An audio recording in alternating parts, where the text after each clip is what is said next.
Hello friends, Steve Stockton here with you. Welcome to our latest video.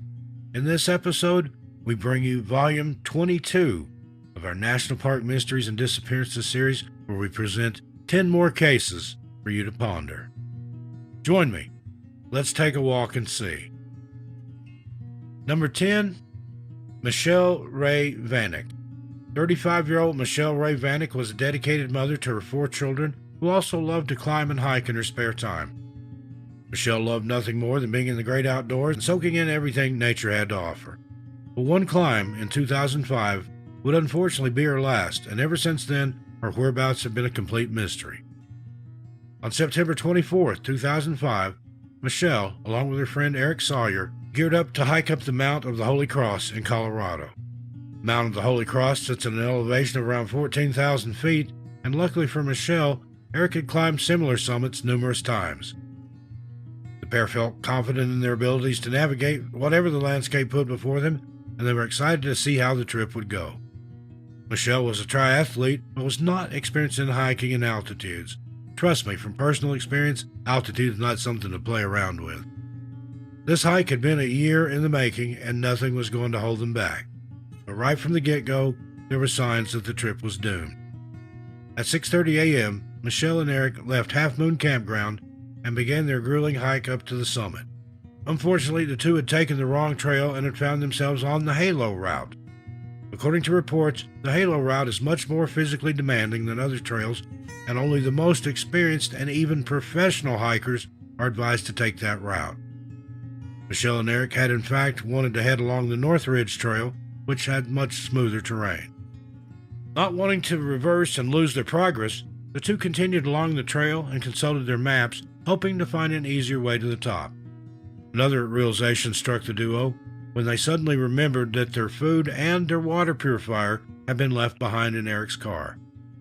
With no way of getting off the Halo route, the two were forced to press on and pray that they make it to the top.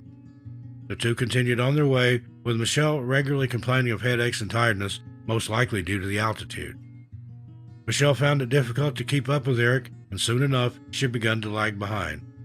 The high altitude on the ascent had crept up on Michelle. She wasn't used to hiking in such heights. And then, just 400 yards from the summit, Michelle stopped. The altitude, lack of food and water, and the grueling path and the pace had taken its toll on Michelle, and she knew that she had reached her limit, both physically and mentally. Eric wanted Michelle to make the last part of the hike with him and was upset when she suggested that he go it alone. Eric agreed that Michelle could either wait where she was or could start heading toward the East Cross Creek Trail, where the two would eventually meet up later.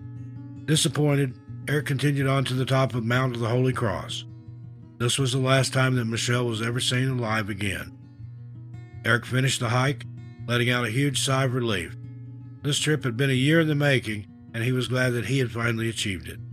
After talking to some other hikers, Eric said goodbye and began his descent.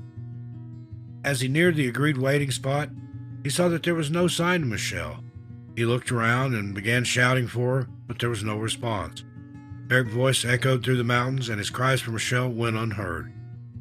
Eric began retracing his steps and following the trail that would lead him back to his car, but still found no sign of Michelle. When he reached Half Moon Campground and failed to see Michelle, he immediately contacted the Eagle County Sheriff's Office and reported her missing. Within hours, groups of rangers, officers, and helicopter crews were out looking for Michelle. As word of Michelle's disappearance hit the news, the Vail Mountain Search and Rescue Team joined in, and the number of people out looking for Michelle quickly reached the hundreds, making this search and rescue operation the biggest in Colorado's history at the time. Helicopters, ground crews, and scent dogs were all deployed, but no one could find any trace of Michelle. It was as if she had simply vanished off the mountain. And then 2 days later, the Eagle County Sheriff's Office found their first clue. On September 26, 2005, 2 days after Michelle was last seen, searchers came across a duffel bag and a shotgun close to the Cross Creek trailhead. Other hikers also told investigators of a bizarre man who hid behind a tree and refused to show his face. Now, it's unknown whether either or any of these clues are connected to Michelle's case, and there are still more disturbing clues to come. As searchers trudged through the thick snow, they saw something bright. It was blood. It's never been revealed whether this blood was tested to confirm whether it was human or animal, and it appears no DNA tests have been performed on it either. During the entire search for Michelle, over 700 people joined in and spent weeks carefully combing the area of the Mount of the Holy Cross, but there was just no sign of her. No backpack, no shoes, no body, no trace, nothing. Investigators came across another puzzling individual who called himself Peter Martin. Peter was camped out in a tent along one of the trails and was resistant to police questioning. He would not open up and reveal any details about himself, and investigators have never been able to determine whether this elusive Peter Martin is connected anyway to Michelle's case. There are many uncertainties in Michelle's case. Did she meet with foul play during her descent to Half Moon Campground, or did she lose her way due to tiredness and altitude sickness? Investigators believe that Michelle likely became disoriented due to lack of food and water and possibly fell somewhere. But foul play cannot be ruled out in Michelle's case. However, without a body, it's hard to discern.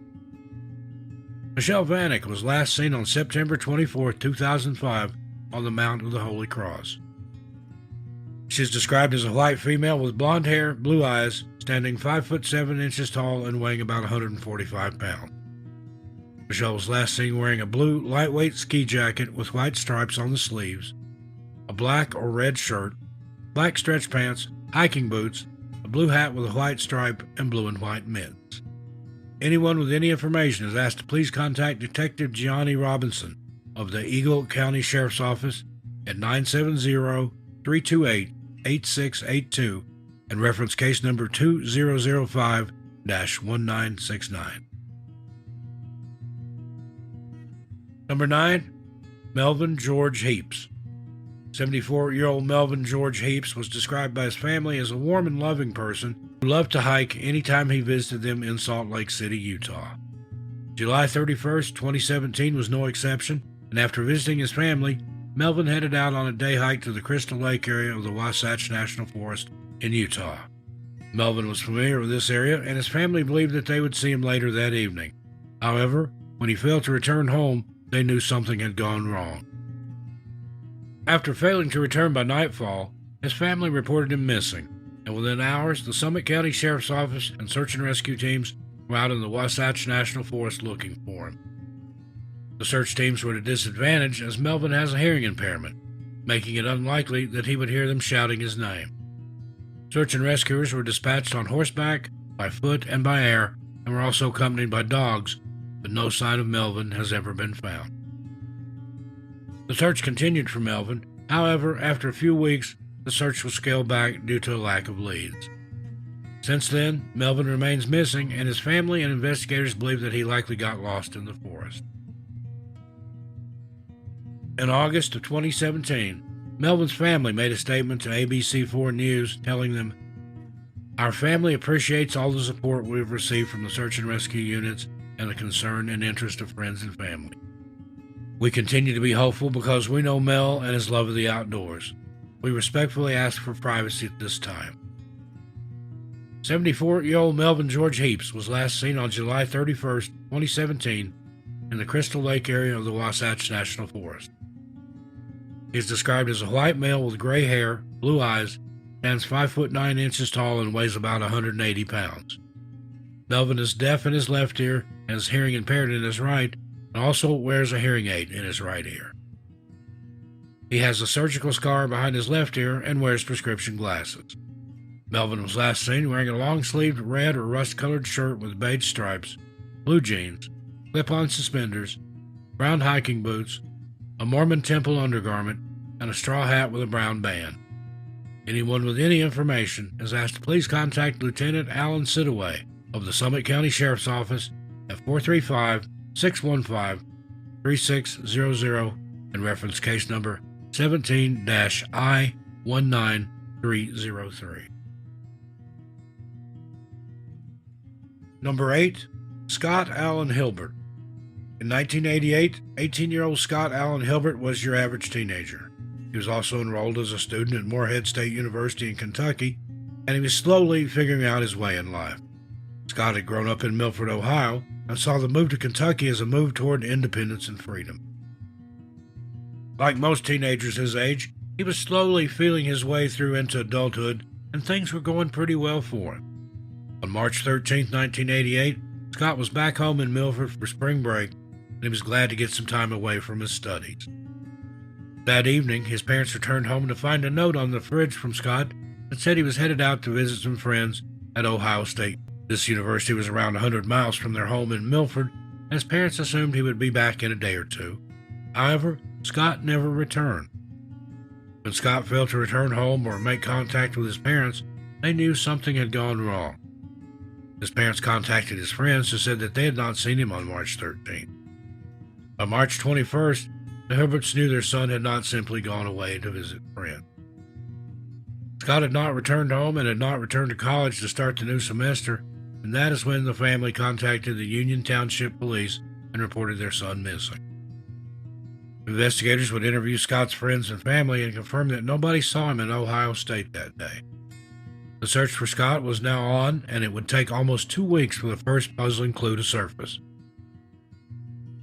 On April 1st, 1988, investigators found a black 1984 Ford Tempo with a license plate 807JPF on a dead-end road in the desert in the Beaver Dam Mountain Wilderness area close to the border with Utah. A quick scan of the license plates confirmed that the car belonged to the Hilberts, and Scott's parents confirmed that indeed he had been driving the family car that day. Investigators were now left wondering how had Scott's car ended up over 1,700 miles away. Now, this wasn't the only puzzling clue left behind, though. According to the Charlie Project, quote, "This is," meaning the location where the car was found, 1,700 miles from the Hilberts' home, but the car's odometer showed it had been driven for 3,800 miles since its disappearance. Over 2,000 miles could not be accounted for, end quote. Why had Scott's car been abandoned in a desert in a wilderness area, and who had driven it there? Ohio State University was only around 100 miles from the Hilberts' home in Milford, so why had the car registered almost an additional 4,000 miles? The car had been completely abandoned, and investigators noted that someone had tried to push the car off a cliff. The car didn't go off the cliff as it had been caught on a tree, and a forensic examination of the inside of the car would show more puzzling details. 2 sets of fingerprints were found inside the car. One set of prints belonged to Scott, and the other belonged to an unidentified person. Scott's dorm key, a bottle of shampoo, and a kitchen knife were found scattered around the car, but his other belongings have never been located. There are 2 more items of interest to investigators. The first is a matchbook from Denver, Colorado, and the second is a page from a Long Beach, California phone book. Are these items related, or is someone trying to leave cryptic clues or maybe even red herrings? Since the discovery of the abandoned vehicle, there's been little movement in Scott's case, and investigators are considering all possibilities at this point.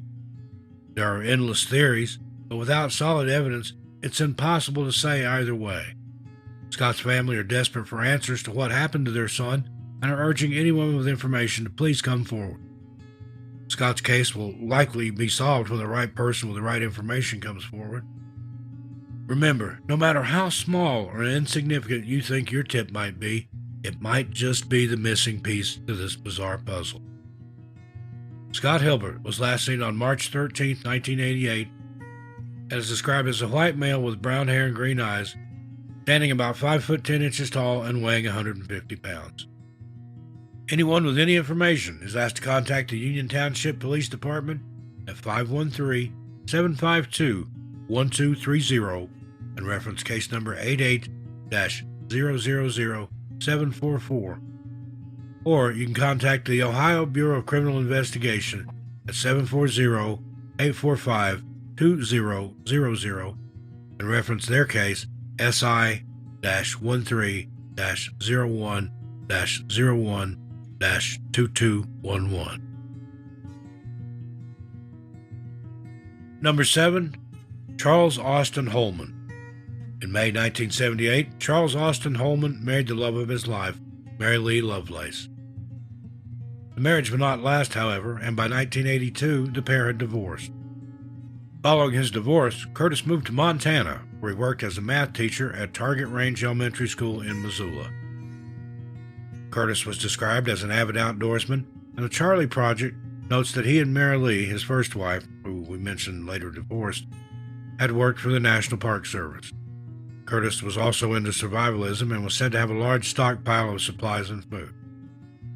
Now, it wasn't unusual for Curtis to go on long hikes through the wilderness of the U.S., but he always made sure to keep in contact with his family and friends. This all changed, though, on July 22, 1984, when Curtis left his home in Missoula, Montana, and has never been seen or heard from again. His girlfriend at the time later told investigators that Curtis left his home that evening, telling her he was going to change the battery in his truck and then simply never return. The two were due to meet up the next day, but Curtis was a no-show.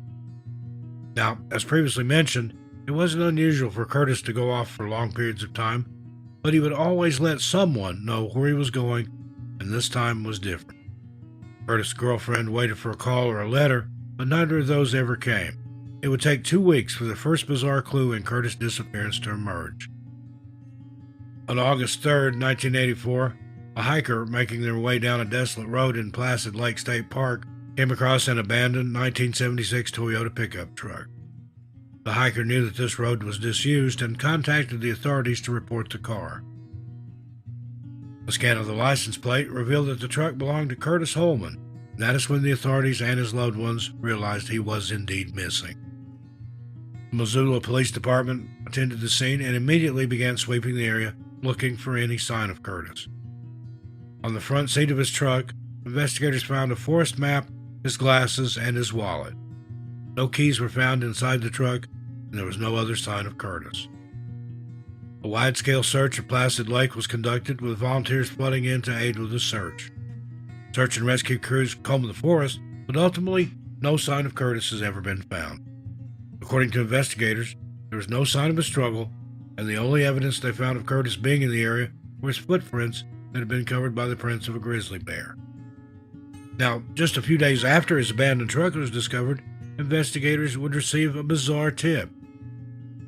Campers at a Girl Scout camp reported seeing a disheveled man who resembled Curtis wandering around the area. According to the scout leader, the man appeared disoriented and was rambling about the Vietnam War. There are no reports that indicate that Curtis ever served in the military, and investigators have never been able to verify this sighting. Since then, there has been little movement in Curtis' case, and investigators believe that he was either attacked by a bear, as a female grizzly was spotted in the area, or that he simply got lost while out hiking and succumbed to the element. Curtis's brother, though, has his own theory. He believes that the mysterious disappearance of John Patrick Kerrigan is linked to his brother's disappearance. John disappeared on July 20th, 1984 from Ronan, Montana, and his car was found abandoned around 40 miles away from where Curtis's car was found. This theory has never been backed up by investigators, and there's no solid evidence that links the two cases together. Web sleuth users also proposed that Curtis may have been the Sand Canyon John Doe who was discovered in Sand Canyon, Nevada in March of 1992. However, in 2021, the Sand Canyon John Doe was positively identified as Vincent Marion Trapp, who disappeared sometime around 1991. In the years after his disappearance, Curtis was declared deceased in absentia by his family, and now they're looking for answers so they can finally put him to rest. Curtis Austin Holman is described as a white male with blonde or strawberry blonde or reddish hair, blue eyes, standing 6'5" and weighing 210 pounds. Anyone with any information is asked to contact the Missoula Police Department at 406-552-6303 and reference case number C-840-708-800. Number 6. Jesse Albertine Hoover. In November 1982, Jesse Albertine Hoover unexpectedly lost her husband and the love of her life, Eugene Hoover. The two had been married for 35 years, and they had shared many precious memories and moments together. The unexpected passing of her beloved knocked Jessie off her feet, but with the help of her children and family, she slowly pulled herself back together and found her fighting spirit once more. Jessie was described as a strong-willed woman who was determined to prove that nothing could hold her back. If Jessie wanted to do something, she was going to do it, and no one could talk her out of it. After the passing of her cherished husband, Jessie began talking to her children about walking the length of the Appalachian Trail after she'd read an article in a magazine. Her children later recalled to Bangor, Maine Daily News how this new mission gave their mother a brighter outlook and something to focus her energy on. Also, according to the Bangor Daily News article, Jessie had crafted an itinerary of when she would arrive at major stops along the trail, pick up supplies, and wire for money. She even made arrangements with the family doctor to get refills of her medication along the way. As we said, Jessie had a fighting spirit, and after months of hard work and preparation, she was ready to tackle the mighty Appalachian Trail. Naturally, her family worried about the trip, but they had come to an agreement that Jessie would call them if she felt like she could no longer carry on. Armed with her supplies, route maps, and itineraries, 53-year-old Jessie Hoover left her home in Fort Worth, Texas, and hopped on a Greyhound bus headed towards Maine on May 16, 1983. Her daughter, Mary Yadon, accompanied her mother to the bus station, and the two said what would be their final goodbyes. A quick kiss on the cheek, and then her mother was gone. Mary watched as the bus rolled out of the station, not knowing that she would never see or hear from her mother again. Jessie did make a few phone calls back home, but after May 20, 1983, these calls suddenly stopped. According to reports, Jessie attempted to climb Mount Katahdin on May 20th, but was stopped by rangers. These park rangers would tell investigators that they did not let Jessie pass and climb because they believed she was unprepared and would be unable to make it safely up the mountain. Again, Jessie was a strong-willed woman, so she changed up her plans slightly, and she was seen for the last time at the trailhead of the 100-mile wilderness on the Appalachian Trail.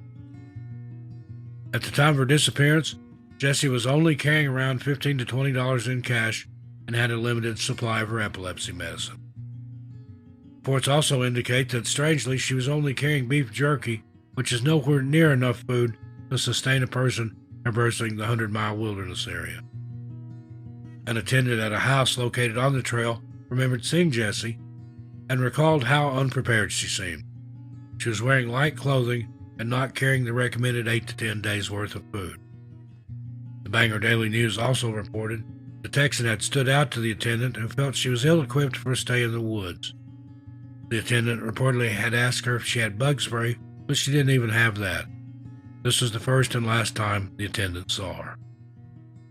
When Jessie failed to make contact with her family, they immediately knew something was wrong. Jessie had purchased prepaid AT&T calling cards, so she didn't need to worry about having money to call home. She'd promised to call at least once a week, but now the lines had fallen silent. Jessie's family contacted park rangers. The search team was put together, but even after weeks of arduous searching, no sign of Jessie was ever found. Warden David Sewall, who had been assigned to Jessie's case, told the Bangor Daily News, quote, "We went over the woods with a fine-tooth comb. If she was there, we would have found her. We don't ignore people in the woods," end quote. No pieces of clothing or equipment were ever recovered, and to this day, Jessie's body has also never been found. Investigators believe that Jessie got lost along the trail and simply succumbed to the elements, seeing as how she was unprepared for the landscape and lacked adequate food and clothing. However, Jessie's children and family have never forgotten about her, although almost 40 years have passed since she disappeared. They still hold out hope that there are answers out there. Her children have submitted DNA samples to the National Missing and Unidentified Persons Network and are hoping that one day there may be a match. Jessie is described as a white female with gray or partially gray hair, blue eyes, standing about 5 foot 9 inches tall and around 240 pounds. She's missing her 2 bottom teeth and has epilepsy, which she takes medication for. She was last seen wearing a blue windbreaker, blue jeans, and a blue shirt, and was carrying a blue knapsack. Anyone with any information is asked to please contact Detective Jennifer Fisk of the Maine State Police at 207-973-3700 and reference case number MC-83-03662. Number 5, Dennis Eugene Johnson. On April 12, 1966, 8-year-old Dennis Eugene Johnson was enjoying a camping trip in the Yellowstone National Park with his mom, dad, and sister. The family had driven from Inyo, California to take a relaxing weekend in the park. For Dennis and his younger sister, Yellowstone was the perfect place to run around and explore, seeing what new animals they could see. At first, the trip was going well. The family gathered around their tent, making food and exploring, but then on April 12th, the trip would take an unexpected and tragic turn. That afternoon, the Johnsons gathered their picnic basket and headed for the Cascade picnic area. The basket was filled to the brim with sandwiches, drinks, and snack cakes, but all Dennis and his younger sister wanted to do was explore. While the family were in the picnic area, Dennis' little sister wandered off out of sight of their parents. Dennis was the first to notice that his little sister had wandered off and immediately let his parents know. The family agreed to split up and search different parts of the picnic area. According to reports, Dennis' father was confident in his son's abilities in the outdoors as they had spent time together out there where he had taught him important lessons in survivalism. With that, the three split up, hoping to become four again. After a while, three people emerged from the bushes and into the picnic area, but Dennis wasn't one of them. The Johnsons had their daughter back, but now their son was missing. Once again, they began their search, this time shouting Dennis's name, but he was nowhere to be found. After searching every possible spot, the Johnsons summoned a park ranger and reported their son missing. Over the coming days, park rangers, search and rescue teams, and volunteers would pile into Yellowstone National Park to aid in the search, but no sign of Dennis was ever found. After 2 weeks, the search was scaled back after failing to find any sign of little Dennis. There were no items of clothing, no footprints, and ultimately no Dennis. The lack of footprints or tracks astounded officers, leading them to believe that Dennis may have wandered onto a nearby road and was picked up by an unknown individual. No one has ever come forward with any viable information, and since April 12, 1966, Dennis Johnson has never been seen again. If still alive today, Dennis Eugene Johnson would be 64 years old. At the time of his disappearance, he was described as a white male with sandy blonde hair, brown eyes, standing 3 foot 8 inches tall and weighing 60 pounds. Dennis' nickname was Denny, and he had a 6-inch scar on his abdomen that runs through his navel. He was last seen wearing a dark red or magenta long-sleeve t-shirt, tan Levi's pants, and size 8 laced moccasin-type leather hiking boots with crepe soles. Anyone with any information is asked to contact Daniel Kirshner of the National Park Service at 307-344-2122. Number 4, Brian Christopher Jones. 37-year-old Brian Christopher Jones was last seen climbing the North Sister Mountain in the Three Sisters Wilderness area in Eugene, Oregon on September 24, 2011. Brian and his friend were climbing the North Sister when at around 1 p.m., Brian slipped just short of the summit.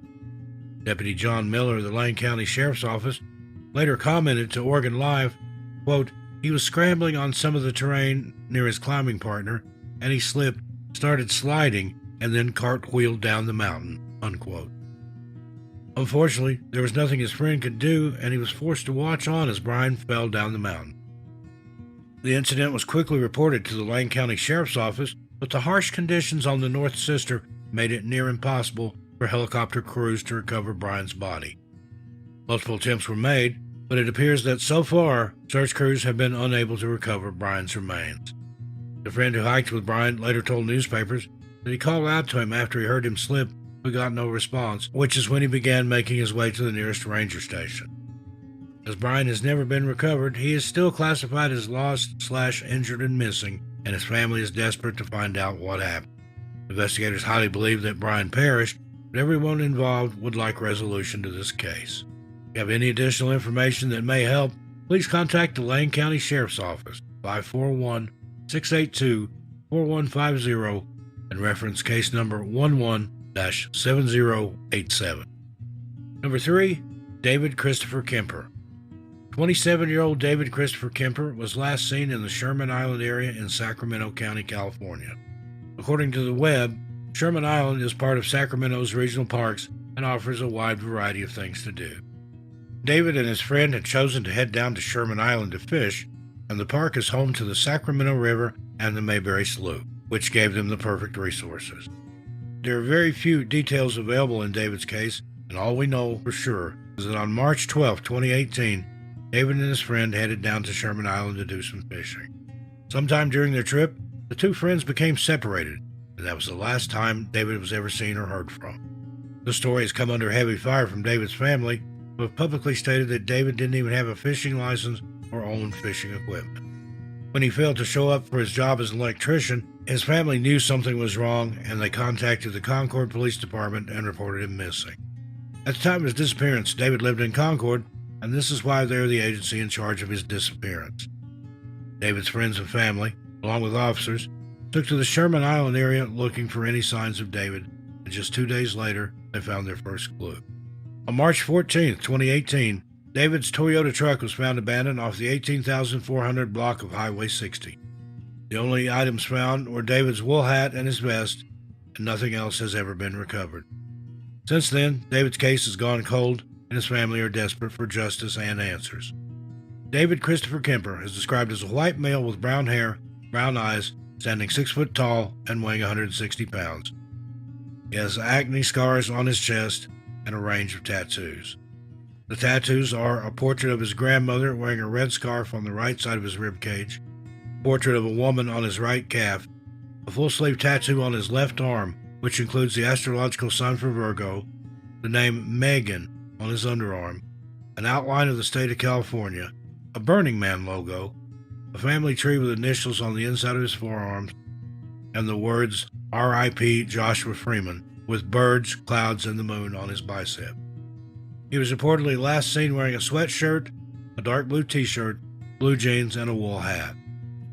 Anyone with any information is asked to contact the Concord Police Department at 925-671-3333. Number 2, Patrick E. King. 32-year-old Patrick E. King was last seen on November 21, 1995 in Gibson County, Indiana. According to reports, Patrick left his workplace at around 3:30 p.m. and is assumed that he headed home. Later that night, witnesses recall seeing Patrick get into a gray car with 2 unidentified people. This will be the last time that Patrick was seen alive. Michelle Peters, Patrick's girlfriend, was supposed to be going on a date with him that night, but Patrick never showed. Michelle knew that he had not stood her up, and when he failed to contact her or report for work, she knew something was wrong. It wasn't until his car was found abandoned the next day that Patrick's friends and family knew he was in danger. According to reports, Patrick's 1991 Ford Ranger was found in the Snaky Point Wilderness area near the Patoka River in Indiana. The car had been completely abandoned, and as soon as investigators laid eyes on the car, they knew it was a possible crime scene. In the truck, investigators found human hair, human blood, and fingerprints. All of these signs pointed to a struggle, and now they had to find Patrick. Years later, 2 men would be ordered to take DNA tests and submit other forensic evidence for comparison as they were being investigated in connection with Patrick's disappearance.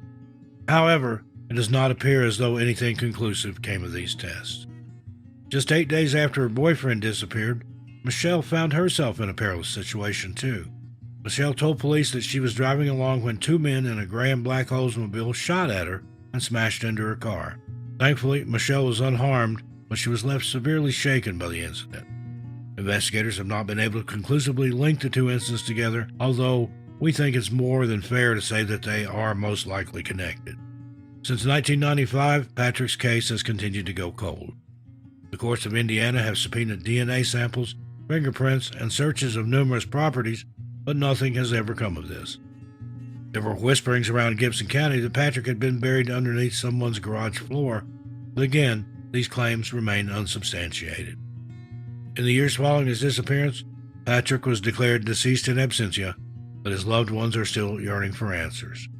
Patrick E. King is described as a white male with long brown hair, a mustache, and a beard. His height and weight are recorded as unknown, as is his eye color. Anyone with any information is asked to please contact Detective Brad Cieslak with the Indiana State Police at 800-852-3970 and reference case 35-14390.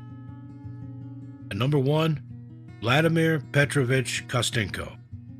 41-year-old Vladimir Petrovic Kostenko was a man on a mission. He had moved from Zelenokamsk, Russia, to Washington State with his family as they faced religious persecution in Russia. For his entire time on the planet, Vladimir had been in search of something more. He had a thirst for life and was desperate to understand it. In 2018, Vladimir embarked on another one of his soul-searching hikes, but this time he would never return. Vladimir was dedicated to his spirituality and finding the meaning of life. According to Oregon Live, he lived an almost monk-like existence, fasting regularly, meditating for hours, and reading widely on religion. By the time Vladimir had reached the U.S., he had learned enough English to get by and worked odd jobs as a mechanic to support himself. As he settled into Walla Walla, Washington, he picked up more English and continued his quest for enlightenment. Vladimir was one of 13 children in a devout Christian household, and his siblings recalled that nobody was as spiritual or as devoted as Vlad. In August 2018, Vladimir set out on the 14-mile hike to the Purchase Creek Valley in Hatcher Pass, Alaska. Alaska had been on Vladimir's bucket list, and now he was finally there. He told his friends and family that he was going to stay in a small cabin along the trail for the next few months. Naturally, Vladimir's family were concerned, but their worries were put to bed when he confirmed that the cabin had already been fully stocked. In August, he said goodbye to his family and headed north to Alaska. When he set off on his hike, Vladimir was only carrying a backpack which contained his phone, a power bank with solar recharging capabilities, and 5 pounds of oatmeal. With that, he set off into the wilderness. The first part of the trip went well, and Vladimir thrived in his solitude. From August to October, Vladimir would text his friends and family, and some even stopped by the cabin to see him. However, the messages abruptly stopped in October, and by November, Vladimir's friends knew something had gone wrong. Despite the solitude of the trip, Vladimir had kept in contact with his friends throughout, so when the text messages ended, they knew they had to act. 2 of his friends had access to a plane, and they decided to fly over the desolate cabin. Here, they saw Vladimir outside of the cabin, waiting to receive the food and gifts. As the plane circled overhead and headed for Washington once more, they caught a glimpse of Vladimir outside the cabin. This would be the last time he would ever be seen or heard from again. In December, his absence was noted once more, and his friends deployed the same strategy they had used the first time around, but it was of no use. This time, there was no sign of Vladimir. His friends decided to disembark and approach the cabin, and as they grew closer, they realized that the door had been nailed shut with a piece of metal over it. Fearing for their friend's life, the men forced themselves inside, only to find that the cabin was completely empty. The only clue left behind was a message written in Russian that read, "Frankincense aroma, do not burn." His supplies were missing, and there was no trace of Vladimir in the snowy woods outside. His friends looked far and wide and contacted Alaska State Troopers, who sent land and air crews. Despite an extensive search, no sign of Vladimir has ever been found. Vladimir's family believes that he likely succumbed to the elements while hiking. According to the Charlie Project, Vladimir may have been fasting at the time and had arrived at the cabin with very minimal clothing, which was not suited for the Alaskan winter. His family hopes he is now at peace, but still wants to know what happened to him.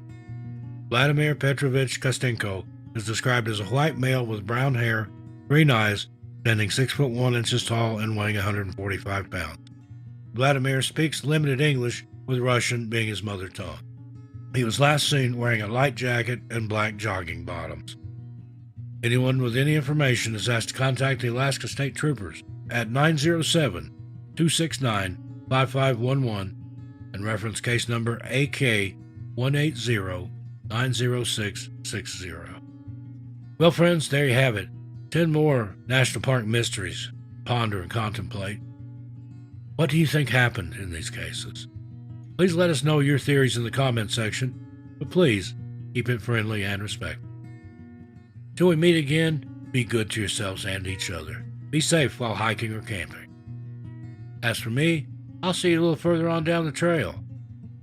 I'm Steve Stockton, and I'll talk to you next time.